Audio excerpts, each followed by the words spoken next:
தினமும் லைப்ரரிக்கு யாரு வர்றாங்களோ இல்லையோ அங்க வேலை செய்யறவங்க கூட லீவ் போடலாம். ஆனா 2 பேர் மட்டும் லீவ் போட்டதே கிடையாது. அதுல ஒண்ணு சூர்யா, அவர் ஒரு போட்டோகிராஃபர். இன்னொன்னு அபிராமி, அவங்க ஒரு ரேடியோல ஜாக்கியா இருக்காங்க, அதாவது ஆர்ஜேவா இருக்காங்க. அடிக்கடி அவங்க லைப்ரரியில பாத்துக்கிட்டாங்க. காலப்போக்குல பேசி பழக ஆரம்பிச்சாங்க. கொஞ்ச நாள் போக போக அவங்க 2 பேருக்குள்ளேயும் லவ் ஸ்டார்ட் ஆயிடுச்சு. அதுக்கு முக்கியமான காரணமே ஒண்ணு, அவங்க 2 பேருக்குமே பழைய பாடல்கள் ரொம்ப பிடிக்கும். இன்னொரு விஷயம் லைப்ரரியில தான் அவங்களுக்கு நிம்மதியே இருந்தது. பழைய புத்தகங்களை படிக்கிறது, அந்த புத்தகங்களுடைய வாசனை, இதுதான் அவங்களுக்கு ரொம்ப பிடிச்சமான ஒரு விஷயம். 2 பேருக்குமே ஒரே டேஸ்ட் தான். இந்த 2 விஷயத்துல அவங்க 2 பேருடைய காதலோட வெளிப்பாடு எப்படி இருக்கும்னா, சூர்யா அவளை விதவிதமா போட்டோ எடுப்பாரு. அவங்க 2 பேரும் பயங்கரமா போட்டோ எடுத்துப்பாங்க. அதே மாதிரி அபிராமி, அவங்க ஒரு சிவப்பு டைரியில முதலா சூர்யாவை எப்ப பார்த்தேன், எப்படி பார்த்தேன், எப்படி அவர் மீது காதல் வயப்பட்டேன், அவரை பார்க்கும் போதெல்லாம் அவளுடைய மனசுக்குள்ள என்னென்ன தோணுச்சோ சின்ன சின்ன உணர்வுகளை கூட விடாம அவ எழுதி வைப்பா. சூர்யாவுக்கும் அவளுக்கும் உண்டான அனைத்து உணர்வுகளும் அந்த டைரியில இருக்கும். தன்னோட கூச்சத்தை கூட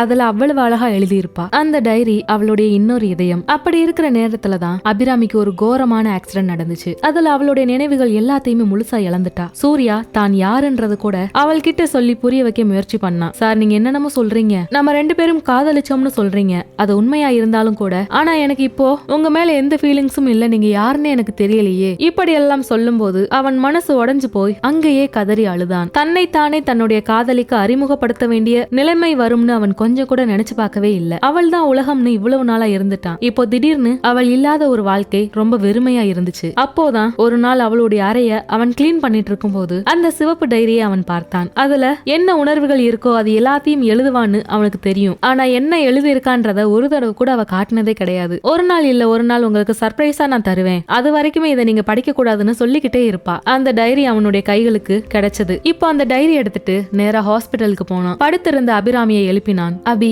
இது நீ எழுதின டைரி தான். உனக்கும் எனக்கும் உண்டான உறவை பத்தி முழுசா எழுதி இருக்க. உனக்கு நான் இதை வாசிச்சு காட்டுறேன்னு சொல்லி முதல் பக்கத்தை திறந்த போது அவளுடைய கையெழுத்தில் இருந்த கவிதைகள் அவனை அள்ளி கொண்டன. என் சூர்யா, உன் கேமராவில் ஒளிப்பதிவாகும் உலகின் அனைத்து அழகும் என் கண்களில் உன் பிம்பமாய் மாறும். ஓர் ஒற்றை நொடி கூட ஈடாகாது. நீ என் நிஜம், நீ என் காதல். சூர்யா அந்த கண்ணீருடன் அந்த டைரியை தினமும் எடுத்துட்டு வந்து அபிராமிக்கு வாசித்து காட்ட ஆரம்பித்தான். அவன் அவளுடைய கையை பிடித்துக் கொண்டு டைரியில் அவள் எழுதியிருந்த தங்கள் முதல் சந்திப்பின் தருணத்தை, கோடை மழையில் இருவரும் நனைந்த நினைவை, அவளுடைய பிறந்த நாளுக்கு அவன் தந்த பரிசை ஒவ்வொரு பக்கமாக புரட்டி வாசித்தான். அபிராமிக்கு முதலில் எவ்வித உணர்ச்சியும் இல்லை. அதை எந்த உணர்ச்சியுமே இல்லாம தான் அவன் கேட்டுக்கிட்டே இருந்தா. ஆனால் நாட்கள் செல்ல செல்ல அவள் கண்களில் ஒரு மெல்லிய ஈர்ப்பு வந்தது. தன் சொந்த உணர்வுகளை தன் சொந்த வார்த்தைகளில் வேறு ஒருவர் மூலம் கேட்கும் போது அவளுடைய இதயத்தின் ஆழத்தில் எங்கோ ஒரு சிறிய அதிர்வு உருவானது. ஒரு நாள் அவன் டைரியில் இருந்த ஒரு வரியை வாசித்து முடித்த போது, நீ என் அருகில் இருக்கும் போது காலம் கூட உறங்கி விடுகிறது. அபிராமி இந்த வரியை கேட்டதுமே சட்டென்று அந்த